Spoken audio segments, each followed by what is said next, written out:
I have to rearrange these frames and I have to open these small nails which is already nailed at the back, and it is difficult to open with this hammer thing because it's too big and it won't go inside.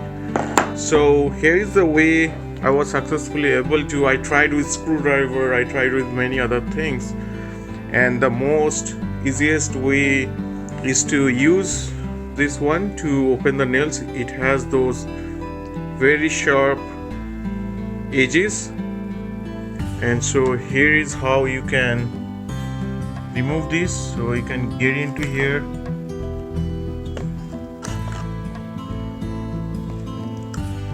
and then press it against, and this is the way you can open it very easily. I can show you one more. So it has a very sharp edge, so try to hold it and then press it so the nails will come out just like that.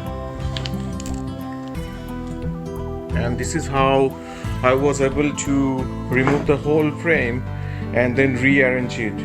So this can be applied to anywhere you have very small nails. You can use these pliers to open the nails and it will easily come out. Hope this helps, and thank you very much for watching.